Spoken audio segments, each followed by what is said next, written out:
அதாவது இது மக்களுடைய பிரச்சனை, மக்களுடைய உயிர் பிரச்சனை. நாள்தோறும் உயிர் போய்கொண்டே இருக்கின்றது. இதை விட முக்கியமான பிரச்சனை என்ன இருக்குது? இதை விட முக்கியமான பிரச்சனை இருக்குது. நாட்டு மக்களை காப்பதற்கு தான் சட்டமன்றம் விவாதிக்கிறது. அதுக்கு தான் சட்டமன்ற உறுப்பினரை மக்கள் தேர்ந்தெடுக்கின்றார்கள்.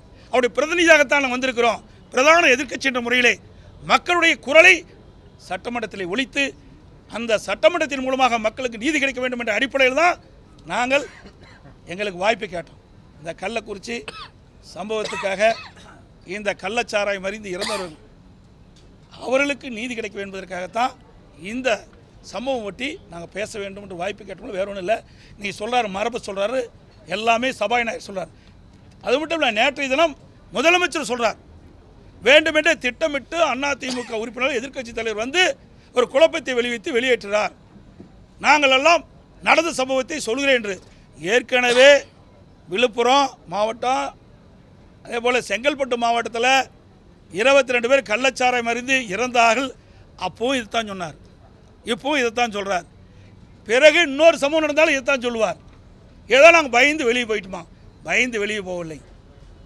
உண்மையிலேயே முதலமைச்சருக்கு தைரியம் இருந்தால் நேற்றைய தினம் நாங்கள் பிரச்சனை எழுப்புகின்ற பொழுது இதற்கு நான் பதில் சொல்கிறேன் என்று அப்பொழுதே எழுந்து பதில் சொல்லியிருந்தால் நாங்கள் ஏற்றிருப்போம். நாங்கள் என்ன கேட்குறோம்? வேறு என்ன கேட்டோம்? நடைபெற்ற சம்பவம் குறித்து விவாதிக்க வேண்டும், நாட்டு மக்களுக்கு உண்மை சம்பவம் தெரிய வேண்டும், உண்மை குற்றவாளியை கண்டுபிடித்து தண்டிக்க வேண்டும். இதுதான் எங்களுடைய நிலைப்பாடு. அதற்கு ஏன் தயங்குறாங்க? ஏன்னா ஆளுங்கட்சி சேர்ந்தவர்கள் பல பேர் இடம்பெற்றிருப்பதாக தகவல். அதற்காக தள்ளி போட்டு ஏதோ சாக்கு போக்கு சொல்லி இதை மறைக்க பார்க்குறாங்க. இது உண்மையல்ல. மரபு திராவிட முன்னேற்ற கழகத்தைச் சேர்ந்தவர் எப்படி மரபை கடைபிடித்தார் என்பதை நாட்டு மக்கள் அறிவார்கள். சட்டமன்றத்திலே பாருங்க, சவுண்ட் வரல.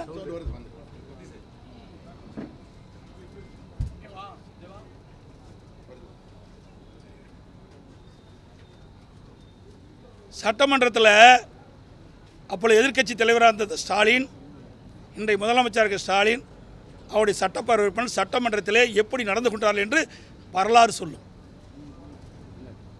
என்னப்பா சவுண்ட் இல்லை, ஒன்றும் இல்லை. என்னப்பா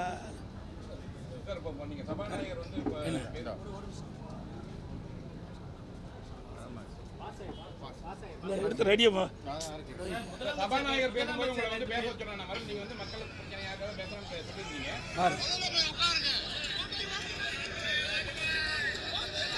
சட்டப்பேரவையில் திராவிட முன்னேற்ற கழகம் எப்படி நடந்து கொண்டார்கள், எப்படி மரபை கடைபிடித்தார்கள் என்பதை நாட்டு மக்கள் அறிந்திருக்கின்றார்கள். மீண்டும் மக்களுக்கு ஞாபகப்படுத்துகின்ற விதமாகத்தான் இதை நான் காட்டுறேன்.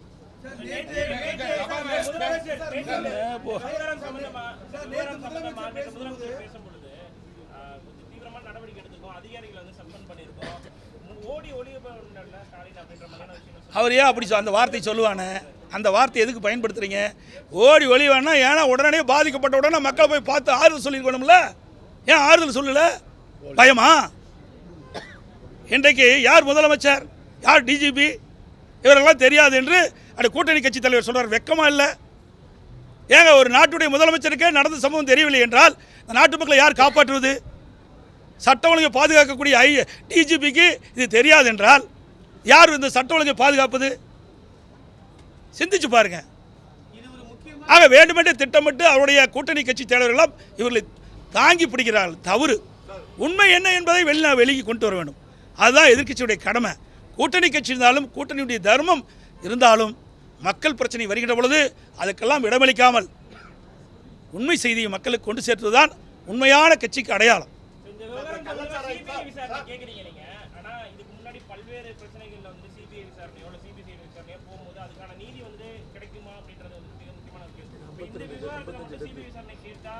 அதாவது இதில் என்னன்னா, ஆளுங்கட்சியை சேர்ந்தவர்கள் சம்மந்தப்பட்டிருக்கிறாங்க.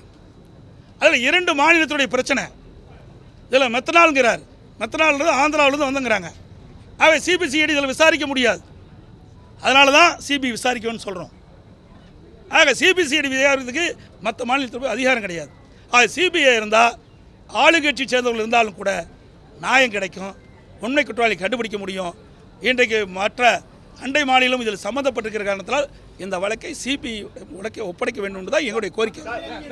சபாநாயகர் வந்து நீங்கள் வந்து மக்கள் பிரச்சனை என்ன சொன்னால் மக்கள் பிரச்சனைக்காக நான் பேச பண்ணி சொல்லியும் சரி பேச விடலான்னு மறுபடியும் சொல்லிட்டு மறுபடியும் உங்களை அவர் பேசும்பொழுது முன்ன சபை மரபுன்னு இப்போ சபாநாயகர் நடவடிக்கை பத்தி இந்த விஷயத்துல சபாநாயகர் நடவடிக்கை அதாவது அவருடைய கருத்தை பதிவு வைக்கிறார், வேற ஒன்றும் கிடையாது. எங்களை பேச விடல. நான் பேச முற்படுகின்ற பொழுது எங்களுக்கு அனுமதி கொடுங்க, இது மக்களுடைய உயிர் பிரச்சனை. இன்னைக்கு தினந்தோறும் பல பேர் இறந்து கொண்டிருக்கின்றார்கள். இன்னும் நேற்றைய தினம் மாவட்ட ஆட்சித்தலைவர் சொல்றார், சுமார் 28 பேர் அபாய கட்டத்தில் இருப்பதாக சொல்கிறார்கள். ஆக இப்படிப்பட்ட நிலைமை இருக்கின்ற பொழுது அரசாங்கத்தினுடைய சார்பாக தெளிவுபடுத்த வேண்டும். நேற்று தினம் பார்த்தீங்கன்னா நான் கேள்வி கேட்டேன், எவ்வளவு பேர் மருத்துவமனையில் சிகிச்சை பெறால் எவ்வளவு பேர் இறந்தார்கள், ஒவ்வொருடைய நிலைமை என்னன்னா முழுமையாக வரல. ஏன்னா மக்கள் எதிர்பார்த்துருக்காங்க. ஏன்னா தினந்தோறும் இறப்பு செய்தி வந்து கொண்டே இருக்கின்றது. அது மட்டும் இல்லை, மாவட்ட ஆட்சித்தலைவர் சொல்கிறார் இன்னும் 28 பேர் அபாய கட்டத்தில் இருப்பதாக சொல்கிறாங்க. ஆக ஒவ்வொரு நாளும் முக்கிய பிரச்சனையாக இருக்கின்ற காலத்தில் அரசாங்கத்தின் சார்பாக இன்றைக்கு சிகிச்சை பெறக்கூடிய நிலைமையை வெளியிடப்பட வேண்டும். இப்படிப்பட்ட கருத்தெல்லாம் அவையிலே தெரிவித்து அரசாங்கத்தின் சார்பாக பதில் பெற வேண்டும் என்பதுதான் எங்களுடைய நோக்கம். அதற்காக தான் நான் கேட்டேன். ஆனால் அவர் அனுமதி கொடுக்குற மாதிரி சொல்லி பேசி அவருடைய கருத்து பதிவு பண்ணியிருக்கார். இதுதான் உண்மை. எங்களுக்கு அனுமதி மறுத்து விட்டார். நேற்று காங்கிரஸ் சட்டமன்ற கட்சித் தலைவர் செல்வபிரன் ரவி பேசும்போது இதுக்கு மேல அரசு என்ன நடவடிக்கை எடுக்க முடியும், எல்லா நடவடிக்கை எடுத்தாச்சு. சரி, ஆமாம், அவர் என்ன 25 வருஷம் குத்தகைக்கு போய் சரண் அடைஞ்சிட்டார். திராவிட முன்னேற்ற கழக கட்சிக்கு 25 ஆண்டு காலம் ஒப்பந்தம் போட்டுட்டார். அதனால் அப்படித்தான் அவர் பேச முடியும். நாட்டு மக்கள் மீது அக்கறை இல்லை. இன்றைக்கு ஒரு காங்கிரஸ் கட்சிங்கிற ஒரு தேசிய கட்சி, நூற்றாண்டு விழா, அதுதான் எதிர்கட்சி தான், எதிர்கட்சி மாதிரி நினைக்கிறாங்க. அவர் தான் 25 வருஷம் ஒப்பந்தம் போட்டாங்களே, எப்படி பேச முடியும்? 25 ஆண்டு காலம் நாங்கள் கூட்டணியில் தொடருவோம்ட்டாங்க. அப்போ 25 காலம் கூட்டணியில் தொடங்கின்ற பொழுது அப்போ என்ன பேசணும்? அவர்கள் என்ன சொல்கிறாங்களோ அதுதான் பேச முடியும். இவர்களால் தன்னிச்சையாக பேச முடியாது. இன்றைக்கு காங்கிரஸ் பேர் இயக்கம், இன்றைக்கு தேசிய கட்சி, மக்களுடைய பிரச்சனை, மக்களுடைய உயிர் பிரச்சனை, இதை கவனமாக எடுத்து என்ன நடந்தது, அதற்கு என்ன நடவடிக்கை எடுக்க துணிச்சலோடு பேசியிருந்தா உண்மையான எதிர்கட்சியை பார்ப்பாங்க. காங்கிரஸ் கட்சிக்கு மரியாதை உண்டு. ஆனால் அதையெல்லாம் இன்றைய காங்கிரஸ் கட்சியுடைய சட்டமன்றத்தில் இருக்கின்ற துணைத் தலைவர் பேசலை, காங்கிரஸ் தலைவர் பேசலை. வருத்தமாக இருக்குது. இத்தனை பேரும் தாழ்த்தப்பட்ட மக்கள், ஆதிராவிட மக்கள், அவருக்காக தேசிய கட்சி கூட குரல் கொடுக்கல. கூட்டணி கட்சி தான் பார்க்குறாங்க, அதிகாரத்தை தான் பார்க்குறாங்களே ஒழிய மக்களுடைய பிரச்சனையை பார்க்கல. இதெல்லாம் மக்கள் பார்த்து கொண்டிருக்கின்றார்கள். தேர்தல் வருகின்ற பொழுது அவர்களுக்கு உரிய நேரத்தில் உரிய தண்டனை வழங்குவார்கள். பாதகம் செய்பவரை கண்டால் நாம் பயங்கொள்ளலாகாது பாப்பா, மோதி மிதித்து விடு பாப்பா, அவர் முகத்தில் உமிழ்ந்து விடு பாப்பா. அண்மை செய்திகளை உடனுக்குடன் தெரிந்து கொள்ள இணைந்திருங்கள் இயம்நாடு தொலைக்காட்சியுடன்.